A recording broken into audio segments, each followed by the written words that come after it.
From our Local 4 News, your local election headquarters, this is Politics Today. In a change, the interim city manager, Andrew Freeman, has rescinded the change in titles for city leaders we told you about last week. We'll explain why. Amarillo ISD says it may ask for taxpayers' help to fund the district after enrollment has declined. We'll take you to their meeting to find out what happened. Thanks for tuning in this Sunday morning. Lots to get to today and a bit of a special day for me here on Politics Today. More on that later, but let's start with Amarillo ISD today. Amarillo ISD will not be closing any campuses in the district at this time. This as the AISD Board of Trustees took action on Monday on low enrollment across the district. Politics Today's Jack Kessler kicks off our coverage. He was there. He has details on what action the board did take. On Monday, the AISD Board of Trustees voted unanimously to not close any campuses across AISD for the 2024-2025 school year. We don't believe we have enough information now. We don't think that's good for our community, but we're going to try to address those things as we go down the road. The board will continue to study revenue streams, giving them more time to look at the options on the table. Aaron Phillips, Amarillo Education Association president, as well as an Amarillo ISD teacher, says they're behind the tax ratification election as it can provide a boost of revenue while a long-term solution is created. For us, closing schools is a no-go, and so in looking at the options the school board is considering, we feel the tax ratification election is the best option because that's the option that puts dollars into the budget that can be used for staffing, which is the #1 expense of operating a school. Quarter adds a TRE would increase their revenue by about $16 million and could go a long way. If we chose that, so we've got to remember that our funding hasn't changed from the state, and that's who controls our funding, hasn't changed since 2019. And if you factor in inflation and increased cost, we're on the buying power of 2014, addressing 2024 students. Quarter says if the district did decide to go with a TRE, it would be at the next available time, which would be in the November election. According to Superintendent Doug Loomis, in 2006, AISD's enrollment was at about 30,000. In 2016, it was at 34,000. Currently, the district's enrollment is sitting at below 29,000. As we previously reported back in 2022, Canyon Independent School District had seen historic enrollment numbers reaching over 11,000 students, with an increase of 360 students since 2021. More school news now. Bovina ISD calling for a bond election this May. The bond includes 2 propositions. Bovina ISD Superintendent Sergio Menchaca says both props are focused on enhancing student safety. Politics Today's Maya Clark has details. If approved, Proposition A would move Ridgely Elementary School to the main campus. Those children can be close to us and create a safer environment for education. While Proposition B would bring the track to the main campus if approved. In doing that, that would displace our football stadium. So it would be a complete renovation and rebuild of the stadium with a track around it. The same frame of mind. Everybody on the same campus so that we are safer. The last time Bovina ISD successfully attempted and passed a bond was in 1953 when the school burned down. Historically, Bovina has been very conservative with their funds and they really care for the public, so they didn't want to go for a bond. When I was asked to present information on possible bond issues, I did so with the comprehensive needs assessment, and then we took a look at what are the issues that could be put on a bond. Menchaca says they have about 91 students in the elementary school, and both propositions are prioritizing the student safety. To make it really simple and almost comical, kids can't learn if they're scared that they feel they're not safe. So we want kids in the safest, best learning environment they can be in. Menchaca says in addition to improving student safety with everything being on one campus, a renovated track could help improve participation and have Bovina host more track meets. However, the most important goal with the bond is to enhance student safety. Menchaca adds that Bovina ISD is part of the Guardian program, and having all the students on one campus allows them to be closer to faculty and staff who are equipped to respond in an emergency if need be. An update now on a story that we first brought you last week, and it was a bit of a surprise this week. Martin Birkenfeld is once again Amarillo's police department chief. Now, this comes after interim city manager Andrew Freeman rescinded all of the promotions that were announced last week. Birkenfeld returns to his previous role as chief and is no longer the managing director of public safety. So what happened there?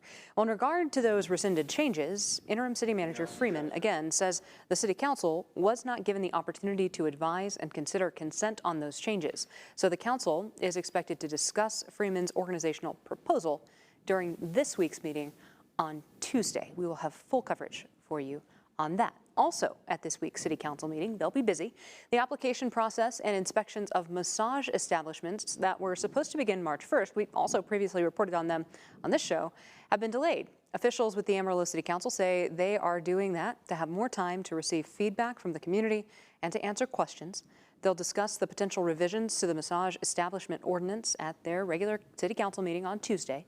The ordinance supplements a licensing requirement by the Texas Department of Licensing and Regulation, including an application process and mandatory inspections, among other requirements. Moving over to Pantex now. They received 3 Ford F-150 Lightning electric pickup trucks for their continued effort of sustainability. Replacing their fleet from gas to electric vehicles stems from an executive order focused on reducing greenhouse gases. Politics Today's Maya Clark is back with that story.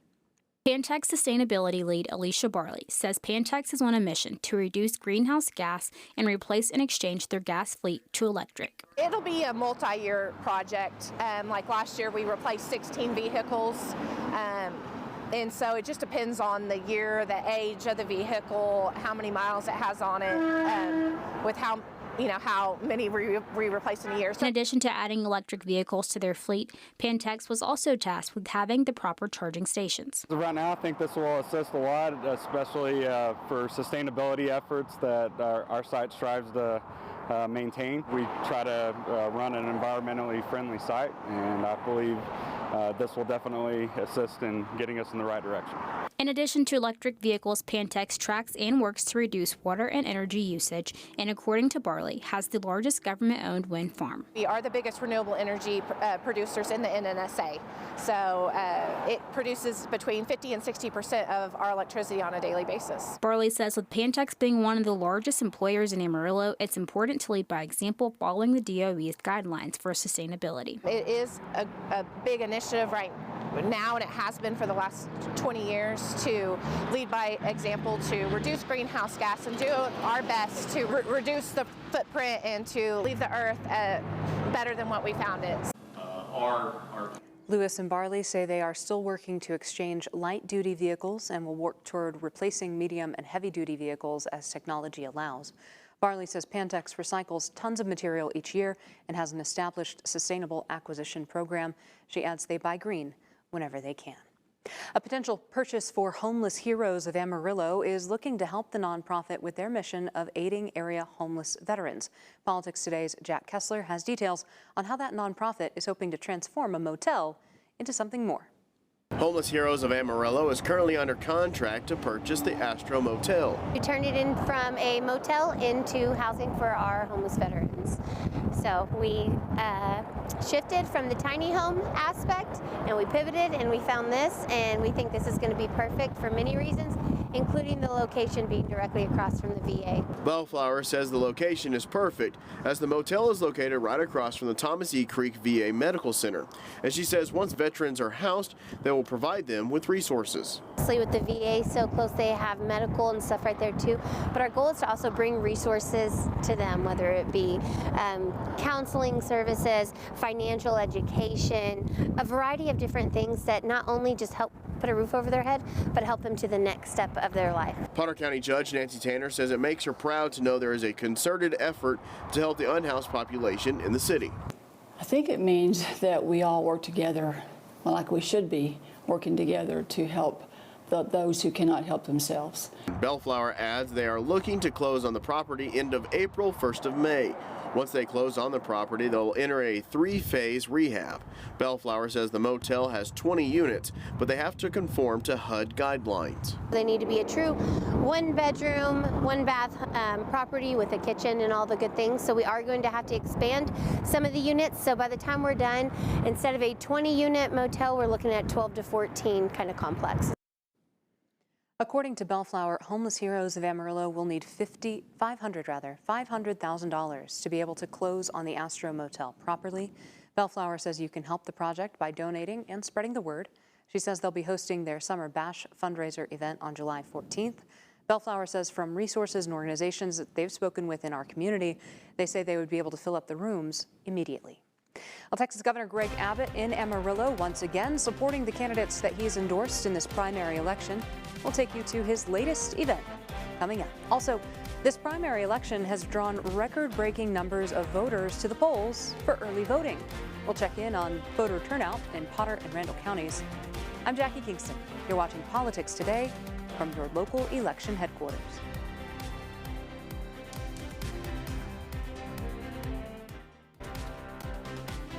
New polling shows broad support for Governor Abbott's enforcement efforts on our border. The Texas Politics Project finds 54% of Texas voters approve of his handling of immigration and border security, compared to just 30% that approve of President Biden's. Overall, 2/3 of Texans support the governor's sending state police and National Guard troops to the border, and support is increasing among Democrats. Nearly one half of voters who identify as extremely liberal say it should be harder for migrants to seek asylum. I think Democratic movement on immigration and border security, it's not an earthquake, but we're seeing, a gradual movement among Democrats who are seemingly more tolerant of stricter enforcement in the border. The same political poll finds Senator Ted Cruz has a comfortable lead, up 14 points against both of the top Democrats running to challenge him. In other border-related news now, Attorney General Ken Paxton is looking to shut down an El Paso Catholic charity that has cared for and sheltered migrants for nearly half a century. It comes as the AG accused the group of helping people in the country legally, which the charity denies. Politics Today's Monica Madden looks into what the broader implications could be for groups assisting migrants. And we're all impacted by this, not just people on the border, not just people in Texas. Attorney General Ken Paxton is often focused on illegal immigration. People across the country are all going to pay for this. And now he's accusing El Paso charity Annunciation House of aiding in that. Ken Paxton and Greg Abbott are targeting our community. Part of the plan is to intimidate organizations so that they don't want to help. The group provides services to migrants after Border Patrol has processed and released them. But Paxton is accusing Annunciation House of several offenses, like human smuggling and operating stash houses. In a statement saying federally funded NGOs, quote, facilitate astonishing horrors, while my office works to hold those organizations responsible for worsening illegal immigration. The Catholic charity fired back, saying the AG's efforts are, quote, illegal, immoral, and anti-faith. And without organizations like Annunciation House, we would have seen more of the kind of humanitarian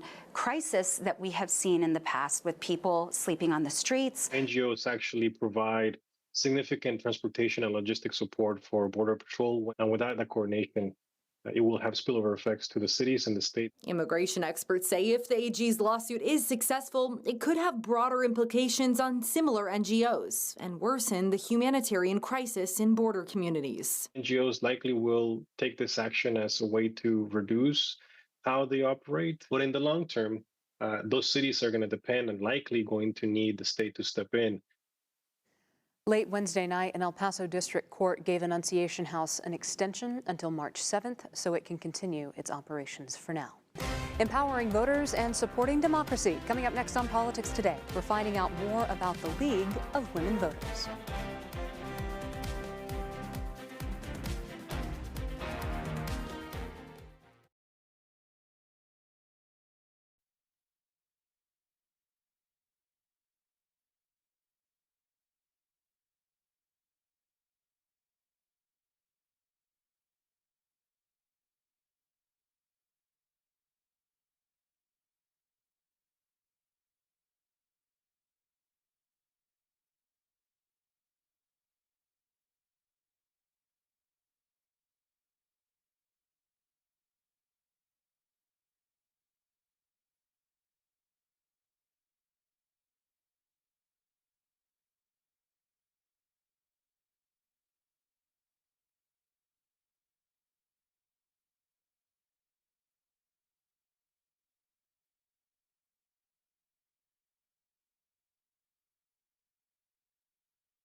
The League of Women Voters was founded by leaders of the women's suffrage movement back in 1920. The League is a political grassroots organization that believes the freedom to vote is a nonpartisan issue. Politics Today's Kaylee Hanna has details about the League. Michelle Hoggett, co-president for the League of Women Voters of Amarillo, says the League of Women Voters started in 1920 when women were granted the right to vote. Hoggett says the Amarillo League came into existence in 1950. We are a nonpartisan grassroots organization. Our mission is to empower voters and support democracy. So to that end, in our community, we research candidates, we ask candidates questions, and produce a voter's guide for every election, even the constitutional amendment election. We hold candidate forums. We hold monthly meetings that the public is able to come to, where we have speakers that are of interest to the community. According to Hoggett, even though the organization is called the League of Women Voters, everyone is welcome to join. We're not all women. We have men who are members. We have a man on our board. So anyone 16 and up can join. We firmly believe in diversity and inclusion. Everyone is welcome. And especially for students, we have a really nice donor who has set up a scholarship fund. So right now, high school and college students do not pay any membership dues. They can join for free. Hoggett says the League of Women Voters issues a voter's guide for every election. The voter's guides include a list of the candidates in contested races who are on the election ballot and provides answers to the candidates' questions posed by the League of Women Voters of Texas. She says since the March primaries are coming up, the voter's guide will include additional answers from the candidates. Every candidate in a race gets the same questions. We print their answers exactly as they give them. If they answer, some choose not to, and it is their choice. We also have a website. It's vote and then the numbers 411.org, where we have the same information, but we also, this year we're including some additional questions. We're limited in print, but on the website we can go a lot further, and so we gave the candidates 1 or 2 additional questions, so people can go there to get more information. Thank you, Kaylee. Hoggett says that those interested in joining the League can fill out a form online or in person.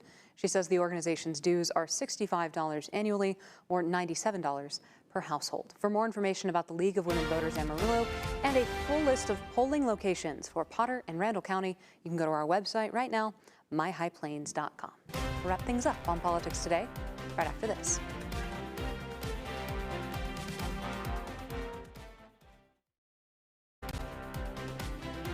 We couldn't leave this week without acknowledging the history that was made this week. A private U.S. lunar lander touched down on the moon for the first time in half a century on Thursday, and there's a local tie to that successful mission. This happened, Intuitive Machines becoming the first private business to pull off a successful lunar landing.